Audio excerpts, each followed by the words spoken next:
Are you tired of spending your time and money chasing strategy after strategy only to discover what worked 10, 5, or even 2 years ago is not working now? Things shift fast in the online space, and if you're not keeping up, you're getting left behind. It's time for something different. Welcome to the Marketing, Media, and Money Podcast, where every single episode will be jam-packed with proven, profitable strategies, behind-the-scenes secrets, and what's working now resources from industry experts and global influencers to help you scale your business, shorten your learning curve, and stand out in a crowded, noisy marketplace. And now, your host, award-winning marketing and media strategist, and international speaker, Patty Farmer.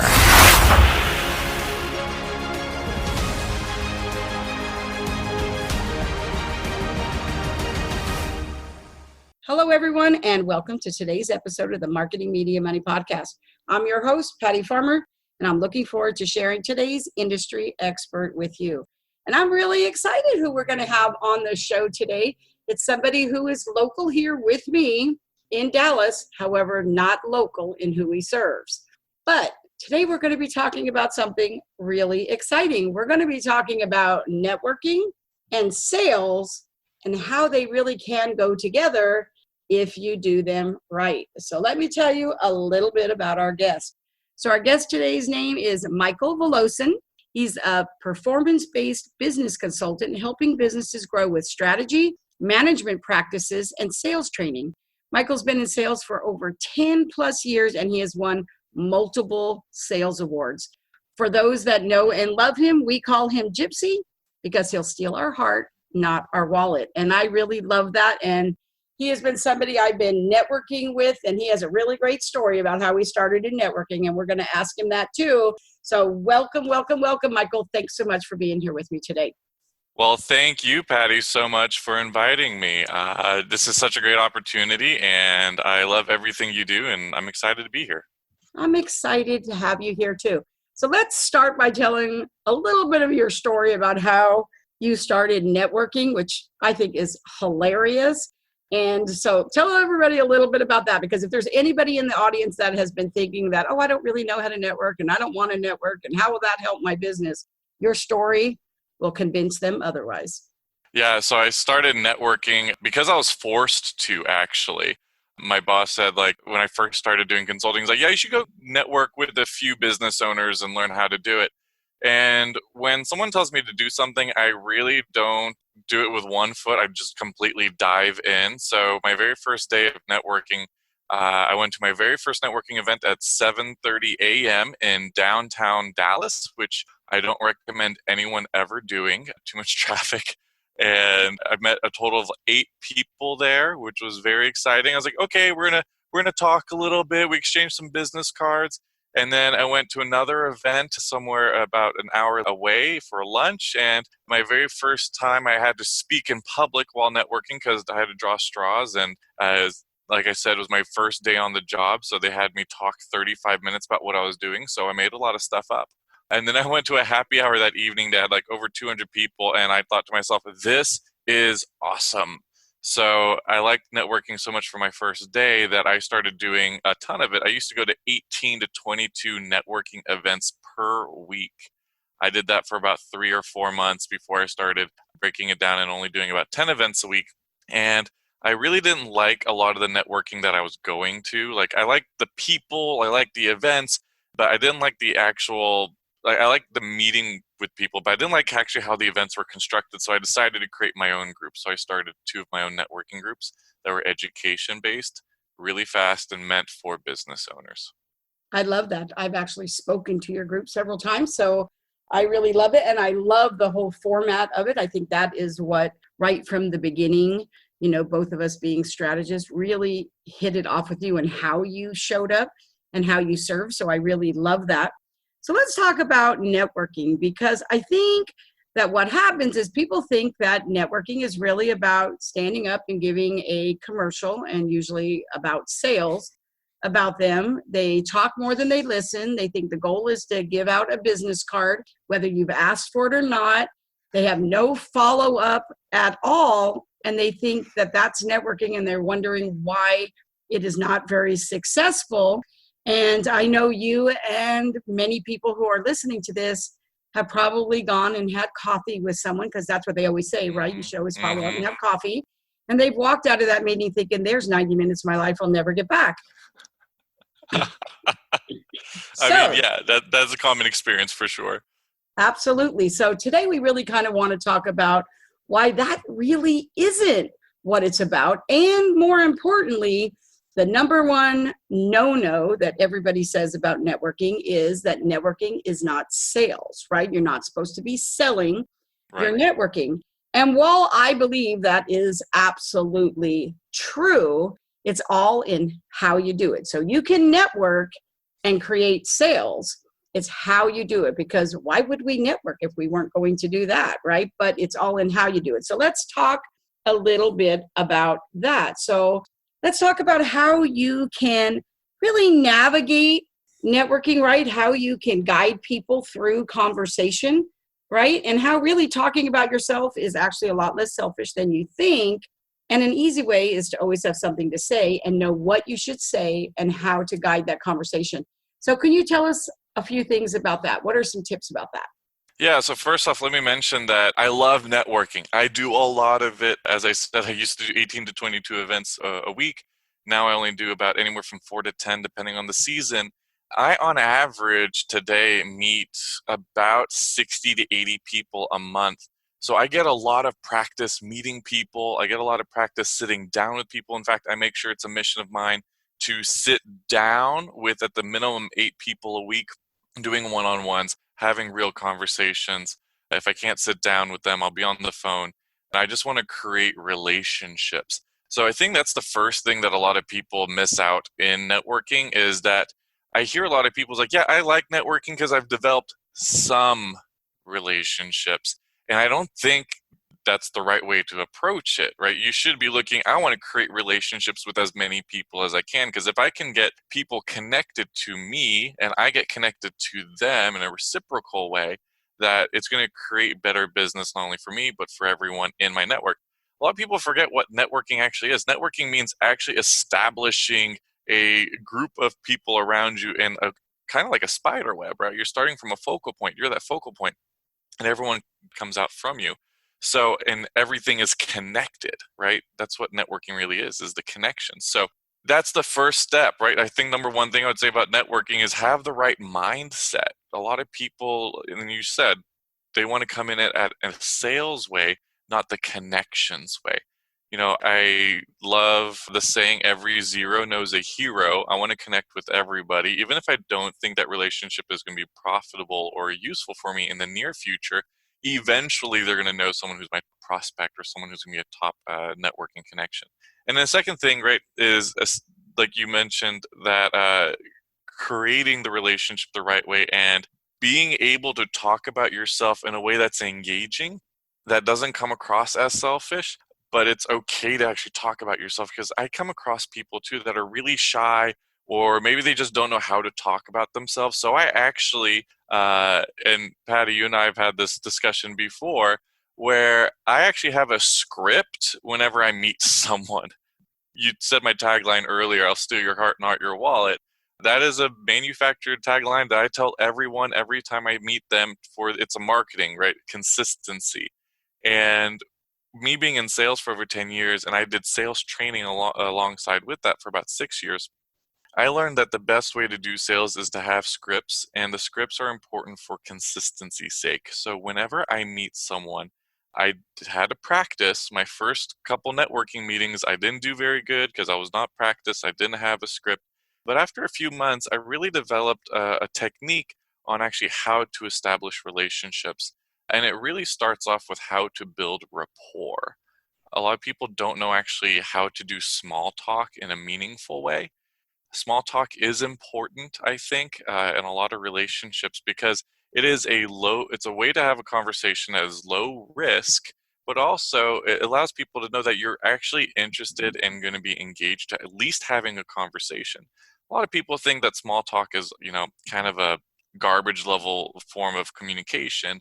And I say it's not. I say that it is, particularly when you're meeting with a stranger for the first time.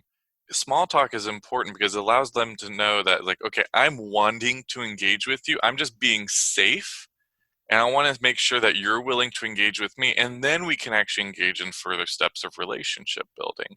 But whenever I meet with people, the most important thing I do is actually having a strong, very well scripted introduction to someone. I love that because I think a lot of times what people think is small talk. I think if somebody said, what do you consider small talk? They'd say things like, oh, talking about the weather and stuff like that. Yeah, I don't do that either because I think that is kind of ineffective small talk. But you can have small talk in a very inviting, gathering information type of way. I loved when I meet somebody at an event to ask them, is this your first time at this event? What other events do you like to attend? Are you specifically looking to meet somebody here? I may be able to introduce them to you. I mean, you can have a lot of small talk, and while you're having that small talk and building rapport and starting that relationship, you're also gathering information that can help you down the road. What do you think? Yeah, no, absolutely. And it's something that people need. It is a learned skill, right? We don't get taught these things. And we take it for granted that we're supposed to learn them through our conversations and experiences over time. But a lot of people just don't pick it up the right way, and then they get frustrated when they don't learn it. And I think people who hate small talk are just bad at it, and that's why they're frustrated with it. I would say that is definitely true. I think that you hear people say all the time that someone is a natural born networker. I've heard it said about me many, many times. I don't know if that's actually true, and I agree with it. I think that someone who is like you and I, master networkers, it's because it's a skill and we work at it, and because we like people, right? I love people, and I love to be interested and interesting, right? And listen between the lines. I always say that's kind of my skill, is to be able to listen between the lines. And I think you need to do more listening than talking, of course, why we have two ears and only one mouth. So I think that is really important. I don't think it's naturally. It really is a skill set. Would you agree? Absolutely. And yeah, I do want to make one point, is that you don't have to like people to be a good networker, right? Like you said, it does help, right? And being actually interested in listening to people and actually being interested in people themselves really does help with networking. But it is my core belief that anyone can be a good networker if you practice and understand what the skill set actually requires. I think people get shy away from networking. I've seen plenty of people come in and out of the networking circles, both here in Dallas and elsewhere, because they think it's like, oh, I'm not built for this. No, I think everyone can do it. It's the matter of they're willing to actually put the effort for it, right? I am not built for football, but if I practiced my skills and went to the gym and worked out, I could become built for football. I think it's the same analogy. I agree. So we've talked a little bit about rapport and really knowing how to navigate that small talk and how to guide people through conversation. So now we've talked about networking. So let's kind of flip that over to sales, right? Sure. I think, I'm sure that's what everybody really wants to hear, but I think it is really important because both you and I are using networking really as the way for us to build our business. I know hands down networking and collaboration have absolutely been the way that I have built my business. And I know it is for you too. So let's talk about sales, right? So first, let's start with like the sales cycle, really. What would you do before you even met them? And what is the Urban Meyer principle? Yeah, so the sales cycle is something I talk about all the time. It is a 4-step cycle whenever you do meet with a prospect or a client. You have to build rapport. Rapport is the bedrock of all relationships, and any good salesperson knows that you have to establish some sort of common ground with someone. So rapport is the most important. Then I talk about how to build value, how to close a sale, and then how to get referrals from your clients. That's the sales cycle and what it's so important. Before I actually ever meet a client, by the way, I don't know if you'd be surprised by this, Patty, but I actually get nervous whenever I actually approach people. Whenever I actually sit down with someone for the first time getting coffee, or whenever I sit down with a client, much less if I'm about to give them a proposal. I actually get nervous myself. So I actually make sure I get a checkup from the neck up. I will always put my hands on 10 and 2 on my car before I leave it. And then I'll just, if I'm about to engage someone virtually, I'll like put my hands on the sides of my chair. And then I just tell myself, I speak into existence, I will sell, I will sell, I will sell. I repeat that out loud until I believe it. And I didn't do it my normal maximum volume. I don't want to bust out anyone's speakers, but I do it really loud, like top of my lungs, so I can get all the energy flowing and get my blood pumping. And then I actually listen to really loud music that gets me very excited, music that will actually move my spirit. And I do that even before I grab coffee with someone. I want to be at my best. I believe that when I do interact with someone, whether it's a networking event or a sales event, I want to make sure that I'm showing my best self, and my best self is generally my most excited self. So I have to make sure that my energy is very high. So I do things that create more energy and create more activity, which leads into what you're asking, the Urban Meyer principle. It is Urban Meyer. People know he is a former college football coach, very famous for a variety of reasons. And he's got this rule about his football team because he was known for being a master builder of football teams. And he believed he had a 10-80-10 rule. A lot of people know the Pareto principle that, top 20% make 80% of results, 80% of people make the bottom 20 results. But he's got a different idea of that. It's called the 10-80-10 rule, where 10% of my population is going to be elite, 10% will be resistant, 80% is somewhere in the middle called compliant. I take the same principle and I have applied it to sales, where I believe 10% of all people I meet, no matter what, no matter who they are, 10% of people I meet will buy. Right? It's just a matter of statistics. I have the right product for the right person, the right service. They've been looking for me. 10% of people, no matter what, are probably going to be buyers. So it is just a matter of me getting enough ink and paper for them ready in front of them because I have the opportunity, we have the space, and they want to get it. I also understand that 10% of people I will meet will never buy. That means 1 out of 10 people I meet, no matter how much effort, time, energy, anything I put into this relationship, they won't buy anything from me if they're a prospect for me. Maybe they weren't a good prospect. Maybe they just don't like me. Maybe they don't like my product or service. Or maybe they're looking at a competitor who's already ready to go. Or maybe, I don't know, the universe doesn't want me to have a relationship with this person. Who knows? But 10% of people are just going to be resistant and never be interested. So that leaves 80%. That 80%, whenever I approach people, I understand that 80% then means it's up to me. 10% is yes, 10% is no. 80% is 100% dependent on me. And if I'm the thing that the most sales are, like 80% of sales are dependent on, you better believe it. When I'm going for coffee, when I'm going to do a demonstration, or whenever I'm going to talk to someone about any of my products, I myself have to be in a mode and in a position where I'm really excited to deal with this. So I make sure I go ahead and make sure that my energy is high by doing my mental exercises before I meet with them.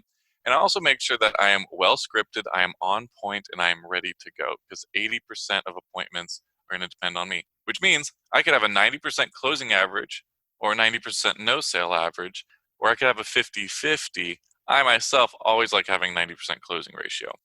Absolutely. Absolutely. And really, how much people are willing to work for it and to hone that skill really have a lot to do with it. And where the networking comes in is if those are numbers, right, you get to control that, because how many people you put yourself in front of and how many of them are the right people by going to the right networking events and putting yourself in front of the right people, whether you're a speaker, whether you're just out networking, no matter what, that is going to improve that ratio for sure. Absolutely. So sometimes it is being in the right environment, but like I said, if I have a locus of control, if my idea of the world is really dependent on me, I will know that even if I'm in the wrong place, I can make the right things happen. Oh, I love that so much. I love that so much. So now, it's really always about the value you bring, right? So when we're talking about building value, let's talk about something that I think is really interesting that you talk about, which is value disparity. Yeah. And some people probably don't know what that is. So would you share with them what it is and how do you really build value? Yeah, so a quick primer on what value disparity is the idea that when value is higher than price, the higher the chance that someone is going to purchase your product or service. When value is equal to price, you may or may not get a sale, and whenever value is below price, the more you approach that no one will purchase. So value disparity is in a sales process or in any sort of environment, whether it's dating, whether it's networking, whether it's, trying to convince your parents to do something. It's, whatever the position is that you want to make sure that value is higher than the cost it's going to take for me to acquire it. So whenever I teach this in sales to my clients or to people who I teach and coach, I want to make sure that I tell them and have them understand that the product and service that I have has an implicit value. My job is to make sure that people see what the true value is and to make sure that they understand that value controls the sales process. It's never price. And I think maybe you'd be shocked, or maybe your listeners would be shocked, but there's a lot of people in the world who believe that price controls buying behavior. And it's simply not true. Oh, I believe it. I've been quoted so many times for saying the only function that price serves is to set the expectation of value. That's it. Yeah. Right. And price itself can be value add, right? We always talk about the higher the price, the more perceived value. Well, if it has a higher perceived value, you better bring that value. I have clients who sometimes think so I just raise price for price sake. It's like, no, your value is so high, you could raise the price and no one will bat an eye because the implicit value, or because that the way you've staged things so far. The reason why I've had a wedding photographer that had a 97% closing ratio. That is too high of a closing ratio. And maybe some salespeople shoot me in the foot here, but I really believe that, if you have a near 100% closing ratio, your prices are not high enough. So, but you asked on how to increase value.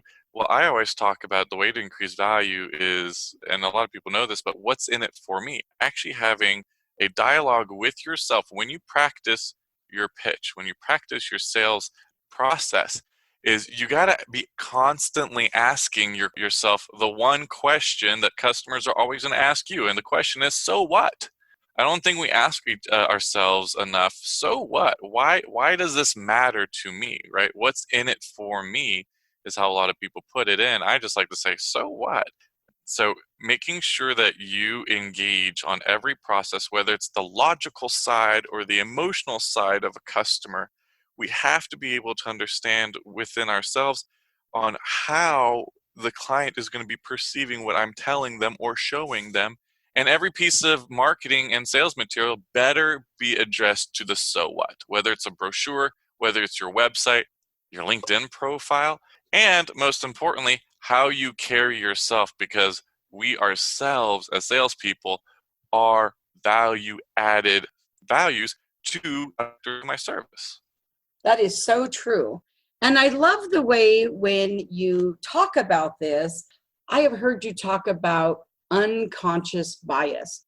And I think that is so important. And you like to talk about unconscious bias as well as external bias and internal bias. And I think when you're talking about sales and you're talking about value and price specifically, I really think you need to really be able to hone in on this. So will you share with the listeners what those are and what they need to know about it and how it really is going to affect sales? Yeah, so unconscious bias is, a burgeoning area of thought. It's really been gaining popularity over the past 10 years. I would say even maybe just 5 years, but it's getting more and more in the zeitgeist and people are understanding it more. Unconscious bias affects us in a lot of different ways. There's the unconscious bias I have. And if you don't know what unconscious bias is, it's the understanding that my preconceived notions affect how I see the world. And there are external factors and internal factors. External factors is how you look, how you talk, how you dress, the color of your hair, things like that will make people make you instant judgments about you. And you will also do those judgments on your own clients. I talk about all the time that I have an amazing client who lives out in Podunk, Texas. They live in a tiny trailer that the wheels got robbed and they sit on cinder blocks. But I'll tell you what, Patty, they are perhaps some of the richest people I know. And they're probably the richest person in their town. And when I took one of my salespeople there to meet with this person, they looked at me and was like, is this seriously your number one client? Like, this is my number one client by far. And I was laughing with my sales rep with me because I looked at it, like, if you approach this client the way that you perceive them, you never would get the sale. You would lose out on so many opportunities. I myself, when I first met with them, I didn't know they had money. All I saw was a trailer with no wheels when I first encountered them. I had no idea that I was going to walk into someone who's got more money than they should. And I just made sure I treated them the same way I treat every other client I have, because that's the way they wanted to. And I have to respect myself and respect the client. So I had to understand that I do have my own internal biases whenever I see environments that, okay, I can potentially lose a sale because I'm pre-qualifying or prejudging a client just based on external factors. I don't know what's inside this trailer. I don't know what's inside this client's heart, or much less their wallet. But externally, I'm going to make a judgment. We got to make sure we watch ourselves from doing that. But on the flip side, I also understand how people perceive me. So that's why whenever I talk about networking and sales, consistency is key. When I say that I have a scripted introduction when I meet with people, the only reason why is because I got caught in a trap one time at a networking event where I introduced myself one way to someone who was not a prospect, and they introduced me to someone who was a prospect, and then I completely changed what I said to that person. And the original person got upset with me. He's like, "Why would you not approach me that same way? Why'd you introduce yourself in a much more interesting," or I don't think she said interesting, but why were you way more engaged with this person? I feel really offended. And I didn't know what to say, Patty. I was like, what do you say to that, right? So, and it really came to me like, I need to control how I'm seen because people are watching, right? So I have to control how people perceive me. So that's a little bit about unconscious bias, and there's a lot more we can talk about it, but that's just a little primer on what I discuss with people when it comes down to sales. Is beware of your own feelings when you encounter someone, and then be cognizant that people are watching you. I think that is really, really important.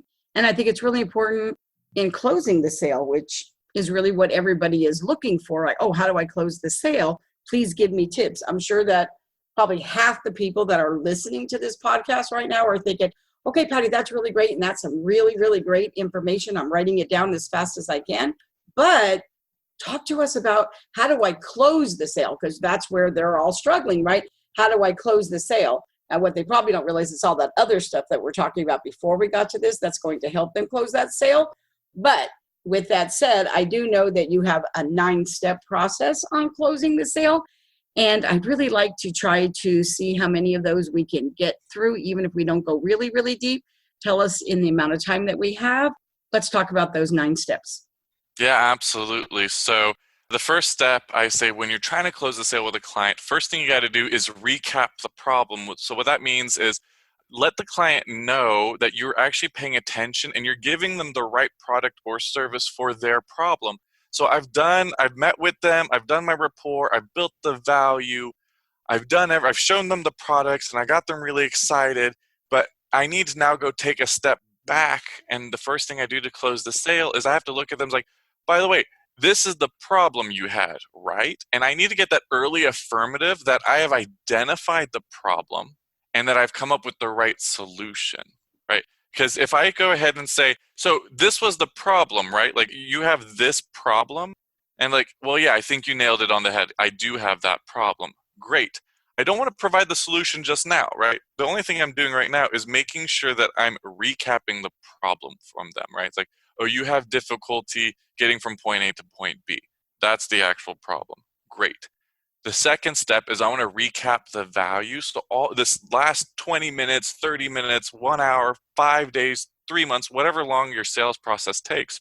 The second step to closing a sale is making sure you recap the value. And this is where I put the solutions to the problem they just restated they do have. Like, okay, so in summary, your problem is this. In summary, here are the things that I can do or my product does to make sure that that problem is taken care of. The third step is to get the affirmative from my client. I need them like, so would you say that this solution fixes this problem? And you don't, by the way, one of the key things people forget in sales is that they shouldn't know what price is yet, right? And I think that surprises a lot of people. Like, yeah, you tell price during the appointment. It's like, no. You don't tell the price until you're about to close the sale, right? It has to be within like the last minute or two of the conversation. But I want to make sure they do give me affirmatives like, yes, Michael, those problems that I have are taken care of by your solutions. Step 4 is making sure to have a good, strong closing statement. And I think this is where a lot of people mess up. A lot of people like to wing it or ad lib on saying like, hey, would you like to buy this product today? You have to make sure that you have a very strong closing statement. And this is the first time that they should see prices. I always say, if you can, make sure that the price is visible, it's in front of them. I like to put a pen in their hand so they can toy with that. If I have a pen in their hand, I can also see where they're at emotionally. But when I'm closing a deal with someone, it is only on the 4th step of the closing process. I'll let them see the prices, and I make sure I have a scripted script that I follow. After I finish that script, my job is to shut up, and that's step number 5 is silence. People underestimate the value of silence. I want them to understand that I'm here to listen and not talk over them. So when I have given them their closing statement, I've given them the prices, the next step is just to wait. Now, they may tell me yes or they may tell me no. And if they do tell me no, I say step 6 is how to handle the objections. And like I said before, I'll say this from the mountaintops if I can, there's no such thing as the price objection. It is never too expensive. If you consistently get a lot of people, and hopefully your salespeople are listening to this, if you have a lot of people say that it's too much money, you have not spent enough time building value, or you're not building enough value, you're having problems there, or perhaps if it really is that you can't build more value, then you probably got to lower prices or move on. But it really generally speaking, 98% of the time I've come across it, it's not the price issue, it's a value issue, or you're not seeing the right prospects. So for me, it's always about value or fit.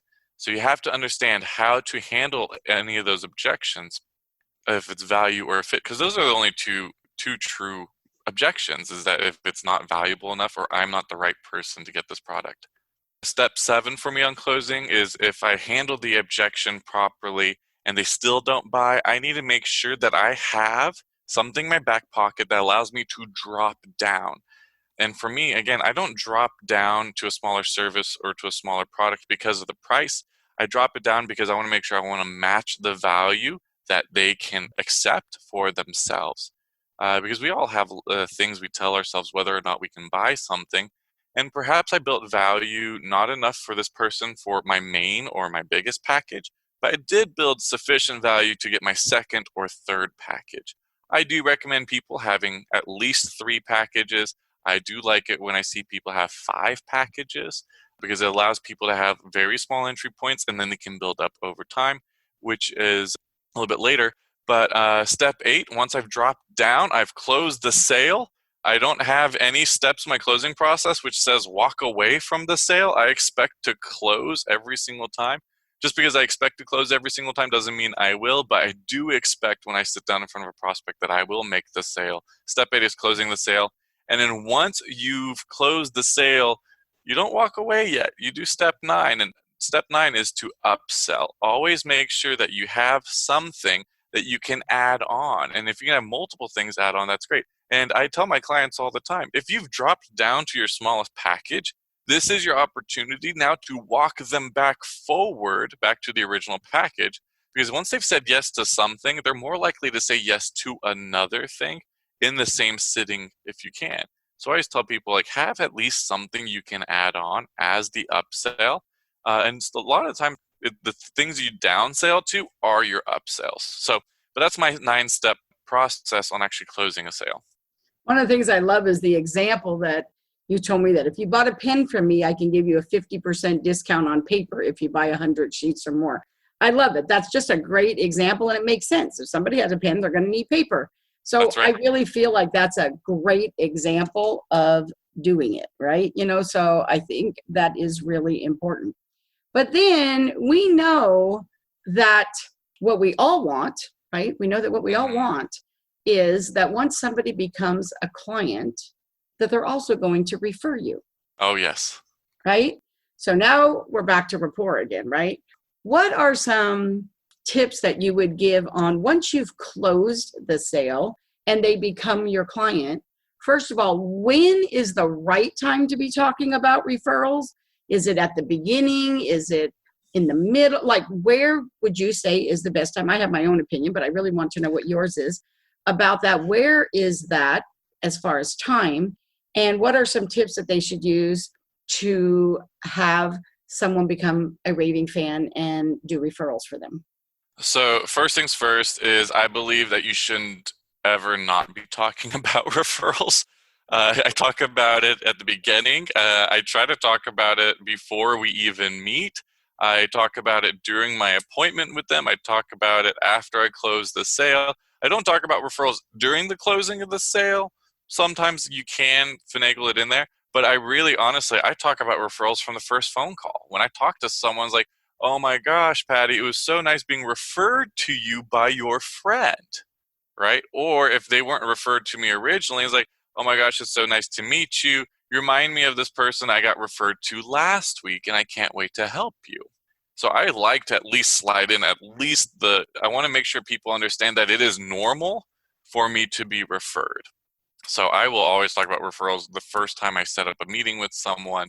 And then when I'm actually building rapport, I will talk about, other people I've helped here and there. I don't do like a very heavy-handed way, but where I do put it heavy-handedly is in my actual appointment. So I'll talk about, I always have at least one example, no matter what my product or service is, I'll talk about at least one product or one service I sold to someone who was the result of multiple referrals, right? It's like, I have this one client, honestly, how I got a hold of this person is a miracle because their friend recommended them, and that friend was recommended to them by this other person. This other person was a client of mine, and so it took me 5 generations of referrals to get to this person, but they loved it.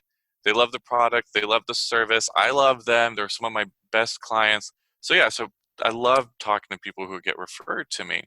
But then the way I ask for referrals and when to actually ask for the referral, I think the best time every single time, no matter what your product or service is after they put pen on paper. Once they've signed the deal and they're ready to get product from you or get that service from you, that is when you strike, because that's when the iron is hot.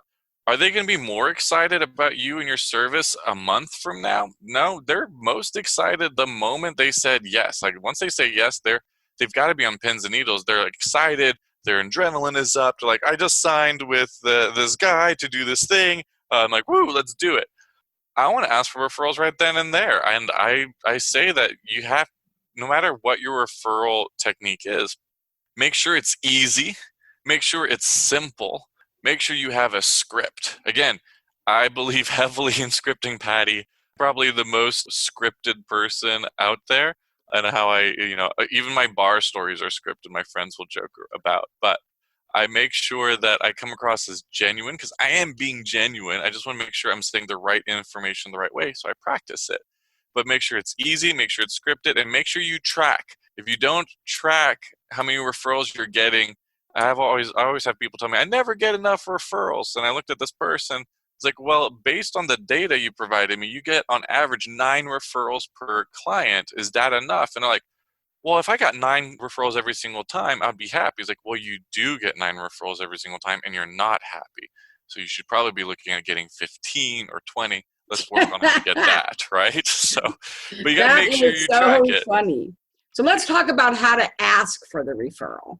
So Tell us first, I always love to know, I always think people should know what not to do. It's just as important as to know what to do. So first, let's give us an example of what they should not do. Yeah. So what people should not do is just be, I would say, beat around the bush, right? And don't be mealy mouthed about getting referrals. Like, hey, so it would be nice if you could if you like me enough, if you thought the product was good, if you think about it, you should refer me. That's the first thing you should not do, right? You should not be confident, right? Or when somebody says, do you know someone, yada, yada, Right. yada, Yeah. of course And they know that's someone. absolutely right. And yeah, the second thing is don't provide binary answers. You got to ask open-ended questions. Who do you know that would really enjoy this product? Who do you know that is like this? And I would describe my perfect client, right? So I ask a lot of who do you know questions. And again, don't make it complicated. That's one of the big things. And here's the other thing, and I think this is the most important thing when it comes down to referrals, right? And if someone's writing something down, they should write this thing down. Don't let the ball be in the customer's court, right? You want to get the name, you want to get the phone number, you got to get the contact information right then and right there somehow. I don't care how you do it. By the way, Patty, I used to use pen and paper. I used to have a spiral that just was decorated on the front that said referrals. I'd hand them a pink or purple pen and I'd say, open up your phone, and if you could really help me out, these are the types of people I'm looking for. Who do you know? And they just go through their phone A to Z and then write down, anywhere from 15 Wow. to 20 referrals, right? Now I was dealing with kitchen goods. I was able to be a little bit more casual. Now that, if I'm doing consulting, I'm going to be a little bit different. But I will make sure that the ball is in my court. Because here's the thing, a lot of people wait to get that warm referral. And Patty, how many warm referrals have you gotten versus cold referrals? Actually, I've gotten lots and lots and lots and lots of warm referrals. That's awesome. By the way, I think 90% of the world do not get warm referrals. And I'm really nice and I'm really friendly, and you'd think I'd get a ton of warm referrals. No, a lot of people say, oh yeah, I'll talk to this person for you. In my experience, they won't. They forget. People are naturally forgetful or selfish. I'd rather just hey, just give me their phone number. I'll just talk to them myself, and I'll just say, hey, can I just say your name? So I have to be comfortable doing cold calls. And I think a lot of salespeople aren't comfortable doing cold calls. I could say that it's a lukewarm referral if someone referred and said, can I drop their name? But not everyone can be as blessed, Patty. So I'm always saying get the ball in your court. I love that because I think it really does make sense. And really, just to say, can I use your name is no big deal. Yeah. For people that I know, I think, a powerful introduction is in some ways better than a referral because Absolutely. It's like a gift that keeps on giving. And so I know that when I meet someone and they are what I like to say a good power partner for me. Yeah. I mean, I've had people really introduce me badly, right? They think they're doing it good and they tell me, oh, she's phenomenal. She's brilliant. I mean, really, honestly, right? That's nice, but it's really not the best lead in, right? And so I have to tell you, on my desktop, and I carry it with me all the time, I literally have a book that has introductions in it. I literally will say, I would love to make powerful and strategic introductions for you. And so and I give them the introduction I want them to use. Yeah. By the way, like I said before, have a process. So many Right. people just don't have processes. I know it just really is amazing how people don't, but I just love it. And I think this is fabulous. And that kind of leads us right to the open mic portion of the show, really, where I have to call this social karaoke, right? So this has been great information. So what would you say, this is the Marketing, Media, and Money show, right? What would you say is the number one? Every single thing you've said has been fabulous. But if you had to narrow that down to one marketing, media, money strategy, what would it be? Be a go-giving connector. What I mean by that is if you are networking, and even if you aren't networking and you're listening to this, make sure that whenever you meet with someone, be overabundant with the people you can introduce them to. I myself keep track every single week, 40 to 60 referrals given in any given week. I want to connect 40 to 60 people. And by the way, 40 to 60 people doesn't mean that I connect people to 40 to 60 prospects. I want to at least connect them. I want to network them. The true essence of the word network is to connect them to other people in my network who may provide them assistance. So I say, hey, what kind of people do you want to meet? You want to meet some business lawyers and some counselors? Boom, boom, boom. Here's 7. And I don't know how many times people can be like, here's instantly, in the moment, here's 7 of my closest friends who are exactly what you're looking for to connect with. And I'm not saying everyone should do 40 to 60 connections a week. Do what's comfortable and right for you, but be overabundant. Let people know that you have the connections, because that allows people, when you're a go-giver, people will think of you every single time they think about that person you connected them to. They're more likely to refer you because you referred them right on the spot. So make sure that you're being unselfish and you're connecting people to the right people. I love that. And I have to say to my audience, I have been on both the receiving and giving end of this. I remember the very first time Michael and I sat down for one-on-one, and we sat down and he asked me that very question. And I have to tell you, I think I probably give more referrals than anybody I know. We sat down and he said, so Patty, who do you want to be connected to? I told him. He picks up his phone and my phone started ding, ding, ding, ding. And literally every single person I said, all of a sudden I got all these texts, like he keeps them in his phone. So literally he just sent them to me. I was like, oh, I want to be introduced to a great graphic designer. Oh, here. Oh, a web designer. Oh, here. And it was just crazy. I've never had anybody do that. And then I have also received texts and emails and phone calls from people that have reached out to me because he has done the same thing and given my name. So I have to tell you, this process that he uses works. And like I said, I've been on both the giving and receiving end of it. And again, once you have a process in anything, it just becomes easier. So I have to say, thank you so much, Michael, today for just being so giving and sharing your brilliance with us so generously. How can my audience connect with you? Yeah, people can connect with me. You guys can visit my website. It is volconsp.com. Volcon, that's VOLCONSP as in strategypartners.com. That is perfect. We'll make sure that we have all those links in the show notes for you. Again, Michael, thank you so much. This was amazing. I mean, just the networking alone was phenomenal. The sales was phenomenal, but putting those two together to really show people how that is really a myth, to think that you cannot network your way to a great sale is just so not true. So I really, really appreciate it. Thank you so much for being here with me today. Thank you, Patty. And thank you, everyone, for joining us on the Marketing Media Money podcast. If you enjoyed today's episode, and I'm sure you did, please like, subscribe, and review the podcast on your favorite listening platform. Make sure to check out our sister publication, the Marketing Media and Money magazine, at www.marketingmediamoney.com. Make it a phenomenal day and a phenomenal weekend. And remember, if your day isn't phenomenal, you have the power to change it. Thank you for joining us today on the Marketing, Media, and Money podcast.